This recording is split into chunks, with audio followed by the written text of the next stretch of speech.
He awoke to a reality that wasn't his, the ghost of a synthetic voice humming in his skull. It told him he was in a story, a romance titled The Senator's Son and the Flower Girl. To get home, he just had to live out the plot. His role, the voice chirped, was that of a delicate flower vendor. He informed it that he was, in fact, a man. A brief pause, a whir of digital recalibration. Fine, the voice conceded he could be a flower vendor who was a man. He questioned why it had to be flowers, suggesting something with more grit. But the voice insisted the character profile was one of gentle innocence. Jesse flexed an arm, a purely symbolic gesture to the unseen entity in his mind, and noted that his physique didn't quite align with gentle. The voice assured him that was an internal character trait, unrelated to appearance. So Jesse complied in his own way. He pushed a rusty red wagon full of wildflowers to a downtown corner, a blade of grass clenched between his teeth. His sales technique was less about charm and more about intimidation. He'd make a sale to anyone who made eye contact, and his glare was persuasive enough that even a stray dog ended up with a dandelion tucked behind its ear. After an hour, he'd made enough for the day and packed it in. He wondered aloud if that counted as sufficiently innocent. The system in his head sputtered, suggesting they could workshop the character a little. Perhaps a rough exterior masking a tender, sensitive heart. Jesse wondered if there were any other character types available. His fist tightened, and he considered the structural integrity of his wagon.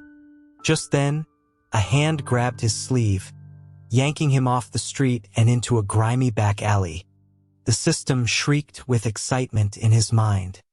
It was him, the male lead, Caleb Thorne. The system explained that Caleb had been drugged at a party and that Jesse needed to offer himself to save him. Jesse, however, had other ideas. He twisted out of the man's grasp, used his momentum to slam the attacker against a brick wall, then doused him with a bucket of murky rainwater he kept for the flowers. Once the man was awake and shivering, Jesse intended to deliver a stern lecture on public decorum. Even for a story's protagonist, accosting strangers was unacceptable. After the impromptu cold shower, he hauled the semi-conscious man to the nearest walk-in clinic, a dingy establishment with flickering fluorescent lights. Leaving someone of Caleb's apparent status passed out on the sidewalk would have been a public nuisance. All the while, the system whispered persuasively in his head, urging him to reconsider the physical cure. Jesse was not interested. The man was a mess, and besides, the logistics of the situation were unappealingly vague. At the clinic, a haggard-looking doctor declared he couldn't help. He identified the drug as a rare, experimental cocktail from Eastern Europe, one that conventional treatments couldn't counteract. The doctor claimed it was an extremely unusual substance. He then suggested, with a sly glance at Jesse, that the only antidote was a physical one, an intimate act to purge the chemical from the system. Jesse was suspicious. The doctor seemed a little too familiar with this supposedly obscure drug. He asked the doctor if he'd spent time in Eastern Europe. The man denied it, claiming only a passing knowledge. Jesse pointed out that being so certain about something so rare based on a passing knowledge was quite a feat.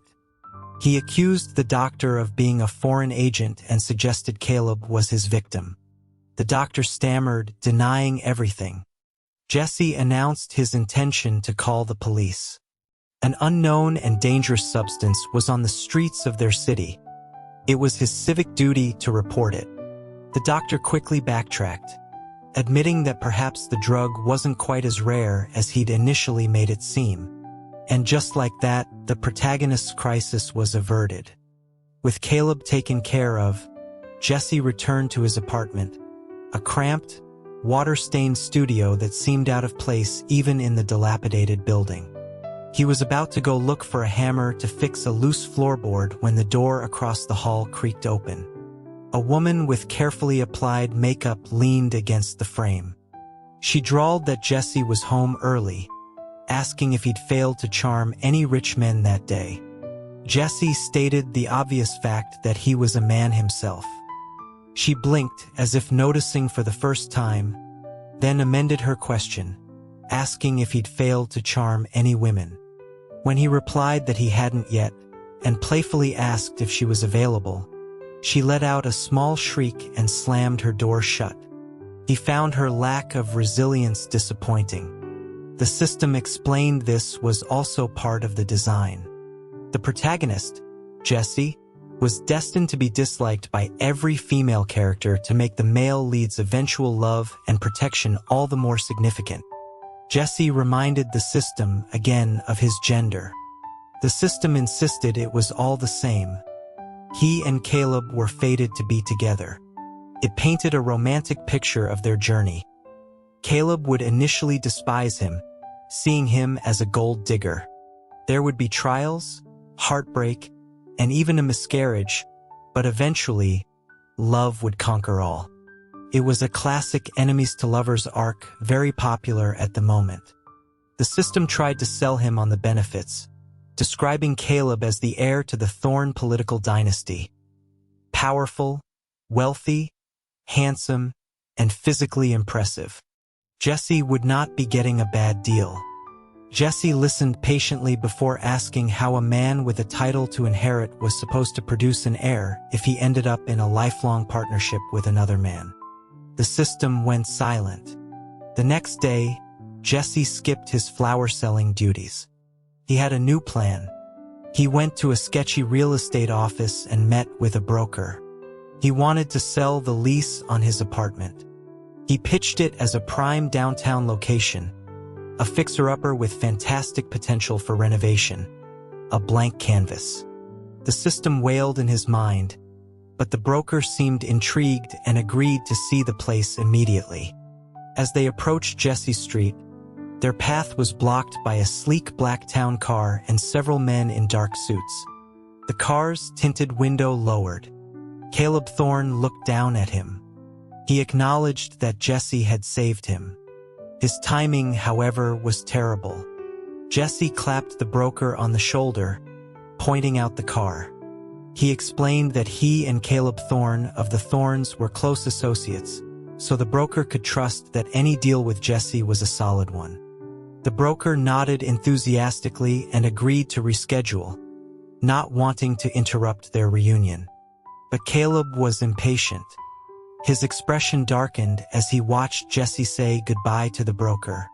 He sneered, asking who the new man was, and if Jesse had already found a new sugar daddy after only one day. Jesse had to remind him, again, that they were both men. Caleb looked momentarily confused, then apologized, claiming he'd forgotten. He then launched into a prepared speech, Jesse not to get any ideas just because he'd helped him. Jesse told him that was fine, but asked if he could get some money. After all, he had paid for the clinic visit. Caleb insisted that Jesse should wait a few days, after which he would come to properly propose. Jesse clarified that he just wanted cash, a one-time payment for services rendered. Caleb scoffed, telling Jesse that while he was pretending to be indifferent, he knew Jesse was heartbroken inside. Jesse was baffled by the man's complete lack of social awareness. He held his hand out, palm up, and when Caleb didn't react, he lifted it higher, almost to his eye level. His sleeve slid down, revealing his forearm. Caleb stared at it for a long moment before looking away. Flustered, he muttered that Jesse had his methods. In the end, he left without paying, flicking his cashmere coat over his shoulder with a flourish. He told Jesse to remember his name, Caleb Thorne. Jesse had no interest in the names of cheapskates. The system piped up, encouragingly telling Jesse to wait for his next chance encounter with Caleb so their romance could blossom. Jesse told it to shut up. He was broke and his patience was gone. He demanded to know what use the system was, besides spewing predictable plot points. The system whimpered that it had special abilities, but using them drained its power. Jesse declared it useless. A sound like a distorted digital sob echoed in his head, but he ignored it. 3 days later, Jesse had successfully transferred his lease. He packed his few belongings and moved to a small rental cottage on the edge of the city. With the deposit from his old place and his savings, he now had a house with a small yard and had even put a down payment on 2 acres of adjacent land. The system cried, complaining that he was deviating too far from the script. He was supposed to stay in the city for Caleb to find him. Jesse told it he wasn't interested in finding Caleb and wished him the best of luck with his true love. Jesse bought some potato starters, hoping to get a small crop before winter. But before the sprouts could even emerge, Caleb Thorne found him again. So much for escaping him by leaving the city. The system smugly called it the world's self-correcting mechanism, delivering Caleb right to his doorstep. He could have picked a better time. This time, he wasn't drugged, but he was covered in blood, collapsing on Jesse's porch in the middle of the night. It was a terrifying sight. The system explained that he was grievously injured, and this was a perfect opportunity for Jesse to nurse him back to health and fall in love in the process. It asked if that wasn't sweet. Jesse thought it was not. The smell of blood made him nauseous. The system tried to tempt him by mentioning Caleb's abdominal muscles, which Jesse could see through the torn shirt. Jesse considered it for a second, then decided against it. He had his own. The system then offered the chest muscles as a consolation prize. Jesse asked what kind of person it took him for and said the proper course of action was to call a doctor. The system protested that Caleb was attacked by rivals. Involving a doctor was too risky. Jesse pointed out that Caleb was the protagonist. Surely he wouldn't die. He refused to bandage him. He was a poisoner, he declared facetiously, just to spite the system. To avoid alarming the neighbors, Jesse spent 2 hours cleaning the blood off his porch. Dressed in clean clothes, he walked into town just as the local police station opened for the day. He reported the incident. It was the logical thing to do. For all he knew, the injured man could be a wanted fugitive. He didn't stop there. He also called the main office for the Thorne family's foundation. The head of security was far more reasonable than Caleb, thanking him profusely and wiring a handsome reward to his account.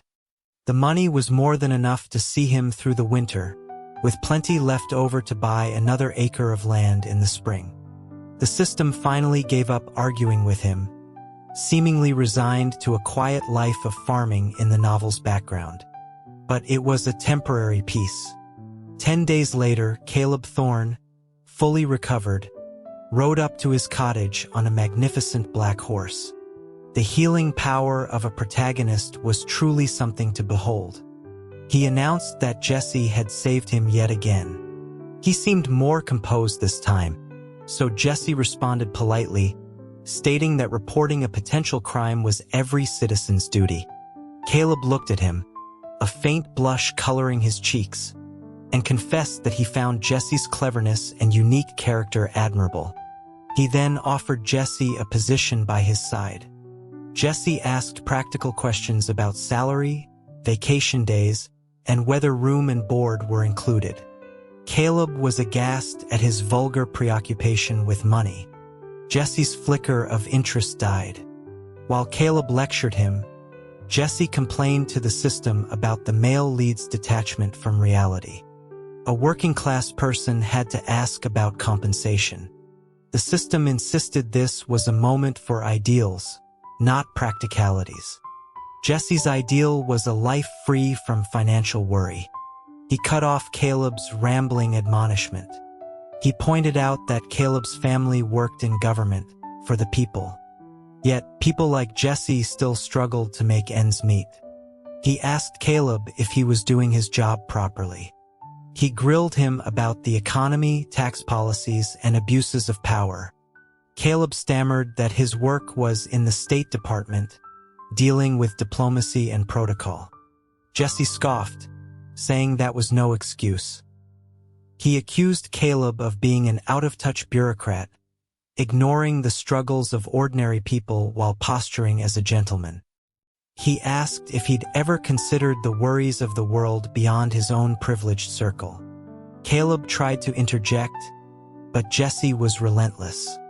He pointed out that Caleb, a man of immense power, was standing there arguing with a commoner over salary. Caleb's composure finally broke. He was a mess of contradictions, his hands flailing helplessly. The system was in a state of panic in Jesse's head, screaming that he was making the male lead cry. Jesse thought a sensitive, crying type of hero could be interesting.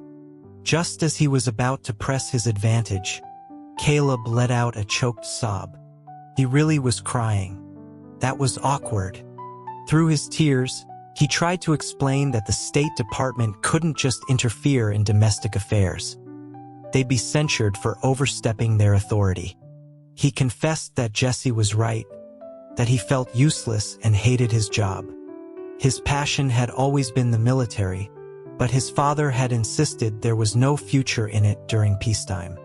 Jesse, taken aback by the sudden vulnerability, told him it was his own life, and he didn't have to live it according to his parents' expectations, especially if he truly wanted to be a soldier. Caleb's eyes widened. He asked if it was really okay to choose his own path, even if no one approved. Jesse, exasperated by the story's strange logic, assured him that a military career was a respectable choice and that a nation should always be prepared. Caleb thanked him profusely, his face alight with newfound purpose. He grabbed Jesse's hands, then quickly dropped them, blushing again. He apologized for his earlier behavior, admitting he had trouble controlling his emotions and that he'd always been drawn to Jesse but didn't know how to show it. So that explained his erratic behavior. Caleb promised he would change and asked if Jesse thought he could make a good soldier. Jesse assured him he could do anything. He was the protagonist, practically invincible. With a final, heartfelt thank you, Caleb wiped his eyes, jumped on his horse, and galloped away. Jesse stood there, stunned. The system, in a tone of grudging admiration, praised Jesse's unconventional methods. Jesse grumbled that Caleb still hadn't paid him. He would never fall for a cheapskate. Just then, the sound of hooves returned. Caleb had ridden back. He'd forgotten to ask for his name. Jesse paused, trying to remember the name the system had given him. The system supplied it. He told Caleb his name was Jesse Liu. Caleb promised they would meet again and rode off once more, a man with a new mission. He still hadn't offered any money. Caleb Thorne did, in fact, transfer to a military career track, and with the expediency only a protagonist could manage, he excelled. He became so dedicated to his new work that he started sending Jesse daily reports, long, detailed emails about his training exercises. Jesse deleted them unread. Eventually, Caleb seemed to get the hint and switched to sending gifts instead. Practical things, tools for the garden, good quality food. It was the beginning of a tentative, long-distance friendship. This period of tranquility was shattered by the arrival of a new character. A young woman, exquisitely dressed, stormed into his cottage. She called him a fox-like seducer, a plain and unremarkable nobody who dared to bewitch her Caleb.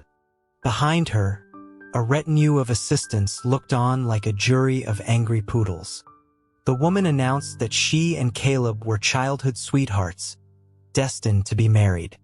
Jesse offered his congratulations and wished them a happy life together. She accused him of being passive-aggressive, calling him a shameless creature. He reminded her that he was a man. She paused, as if processing this. Then, before he could say another word, she ripped open her own designer blouse and began screaming for help, yelling that she was being assaulted. Jesse was caught completely off guard. This one was more formidable than he'd expected. On the ride to the police station, he mentally berated the system for its failure to warn him. The system retreated into a sulky, glitchy silence. At the station, he had to argue with the officers to keep them from putting him in a holding cell with the women. It was exhausting. Death seemed like a tempting alternative, but not with sexual assault on his record.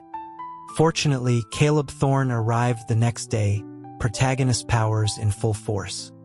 At the hearing, Caleb argued passionately on Jesse's behalf, his conviction almost moving. He declared that it was impossible for Jesse to have assaulted the woman, because Jesse was gay. Jesse's brief flicker of gratitude vanished. That was not something to announce in a public forum. The three magistrates stared at him, waiting for confirmation.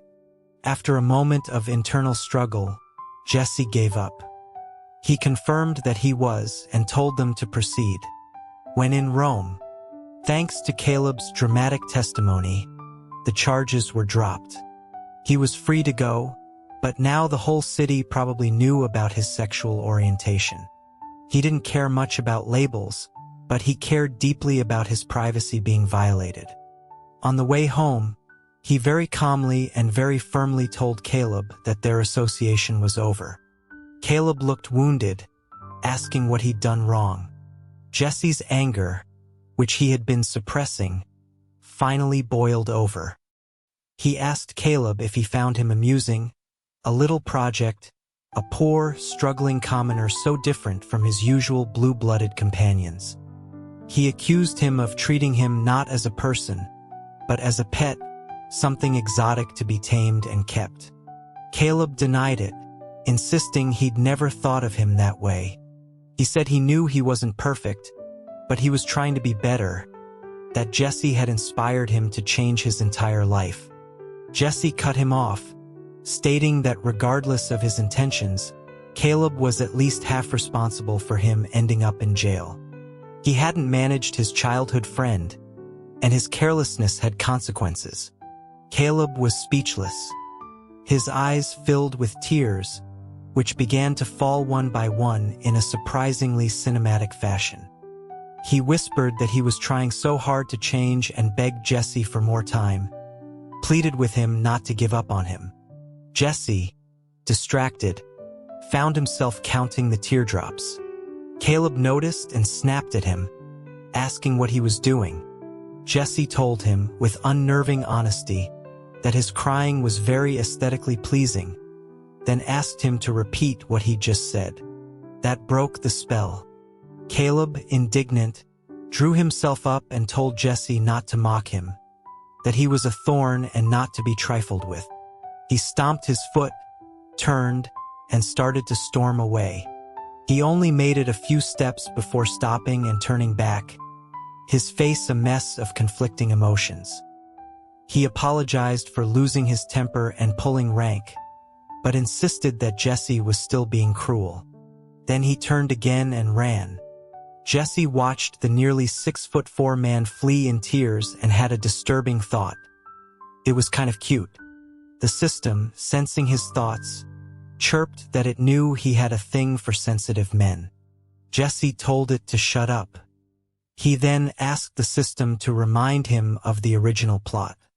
It recounted the story of the flower vendor, the senator's son, the heartbreak, and the miscarriage that ultimately brings them together. Jesse thought about it.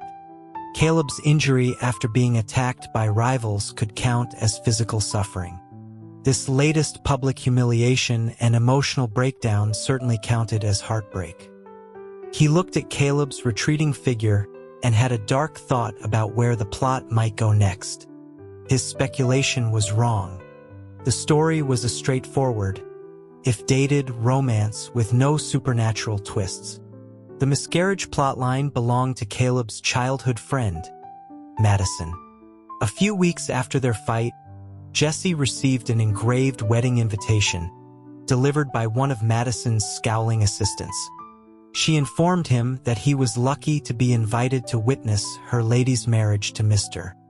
Thorn. Jesse asked if she wanted his invitation. The young woman shrieked and fled. The system tried to explain. It was all a trick. Madison had faked a pregnancy to force Caleb's hand. Jesse was skeptical. You couldn't just invent a pregnancy out of thin air. The system insisted there had been no physical intimacy, that the script demanded both leads be pure. Jesse scoffed at the idea. The system shot back that Jesse was also a man. He had been outmaneuvered by his own logic. He asked the system what he was supposed to do now. He thought for a moment. An idea sparked. He went back to the same sketchy broker from before and asked if he wanted to buy a wedding invitation to the Thorn nuptials. It was a golden ticket to network with the city's elite. The broker, his admiration for Jesse now boundless, paid him a handsome sum for it. He explained his reasoning to the exasperated system. If he went to that wedding, Madison would inevitably stage a fall, blame him, and have her convenient miscarriage. This way, he was out of the picture. The system lamented that this was derailing the plot. Jesse suggested a rewrite. The hero's first love abandons him, and he learns to appreciate the steadfast devotion of his childhood friend. They marry, have 3 kids, and live happily ever after. The system rejected this. The channel was the senator's son and the fierce flower, it declared. It had apparently, and perhaps accidentally, revealed the story's true title. Either the system's frustration or the story's self-correcting mechanism was a powerful force, because a few days later, Jesse was pulled back into the plot. He and Madison were kidnapped and tied up on the edge of an abandoned pier, one on either side of a precarious pile of old crates. Madison hissed that Caleb would definitely choose to save her. Jesse told her it didn't matter who he chose. He was the one who would end up in the water. She looked stunned, glancing at the 2 hired thugs, her script apparently leaked. Jesse explained the trope to her. If Caleb chose her, Jesse would be pushed to punish him. If Caleb chose Jesse, the kidnappers would declare Jesse was his true love and push him to make Caleb suffer. During the chaos, she would fake her miscarriage and solve her pregnancy problem. He did wonder, though, what her plan was for the wedding night. Madison, her expression shifting from anger to confusion, told him to shut up. He had underestimated her, she said. He replied that he had overestimated her. This was a bad move. In these stories, the rival never wins. He asked why she would chain her entire life to a man like Caleb, a man who was in love with another man. He suggested it was only because she'd been raised to believe it was her destiny. She stared at him, a flicker of genuine consideration in her eyes. The system confirmed this was her programming. As the rival, she could only love the male lead. Jesse argued that this was entrapment of a minor. Just then, Caleb appeared at the end of the pier, disheveled and frantic. The lead thug grinned and delivered his line. Caleb had to choose, his fiancée or his lover. Jesse tried to call the cops to Caleb, but Caleb wasn't looking at him. He was staring at the dark water, overcome with despair. He fell to his knees and began a long, poetic lament, wailing about fate and tragedy. He was crying again. And Jesse, even at a time like this, couldn't help but think how beautifully he did it. Finally, with a great, shuddering cry of anguish, Caleb screamed Jesse's name. One of the thugs, annoyed by the display, snarled, still smiling, "Huh?" and shoved Jesse off the pier. The fall should have been quick and brutal, but it wasn't. As he plunged towards the water, he felt a strange buoyancy, a gentle force cradling him, slowing his descent until he hit the surface with little more than a splash. He sustained only a few scrapes. He asked the system if it had protected him. The voice in his head was weak, crackling. It confirmed that it had, and asked if it had finally been a little bit useful. For the first time, the mechanical voice sounded fragile, like a dying machine. It apologized, saying this was all the power it had left, and that Jesse would be on his own now. It told him if he wanted to go home, a new system would contact him. But if he chose to stay, it asked him to give Caleb a chance to open his heart.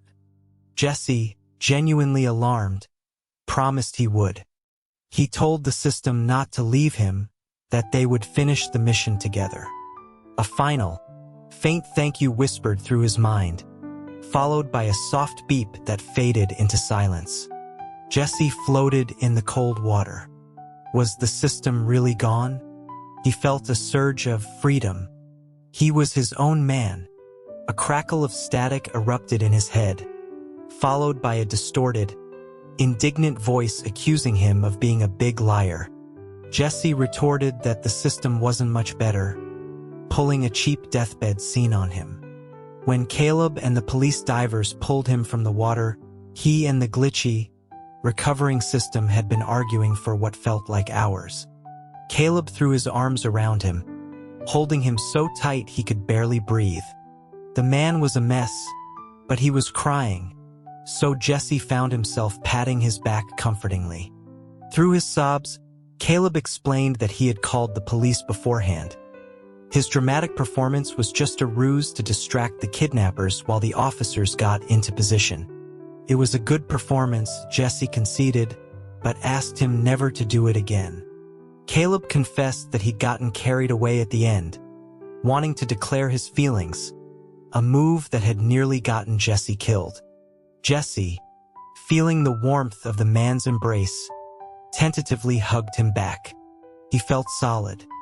The incident was quietly swept under the rug by the Thorne family. Caleb explained that he had no romantic feelings for Madison, though he admitted to a certain brotherly affection. To make things official and avoid a scandal, the wedding was changed to a formal ceremony where Madison would be recognized as a distant cousin, adopted into a branch of the family. Jesse's 5 silver pieces were safe. Madison, he heard, had decided to leave the city and travel. She was finally going to see the world beyond the walls of her gilded cage. Caleb remarked that her life had been like his, a path laid out from birth, with no room for personal choice. But now things were different. He was thriving in the military, even developing agricultural programs for veterans. His work reminded Jesse of his own potato patch. He went to check on it. The plants had all rotted. Caleb laughed at him for a solid 10 minutes. The system laughed too, a series of static-filled beeps. Life settled into a peaceful routine until a new character appeared at his door. A woman of imposing elegance, flanked by several aides, looked down her nose at him. She announced that he must be the creature who had seduced her son. It was the fearsome mother-in-law. This time, Jesse was ready. He calmly replied that he was a man. The woman snapped that she wasn't blind. Jesse arched an eyebrow and asked if she, a prominent senator, was therefore knowingly having a private, unchaperoned meeting with a man who was not her husband. She froze, her composure cracking. A moment later, she turned and fled, her entourage scrambling after her.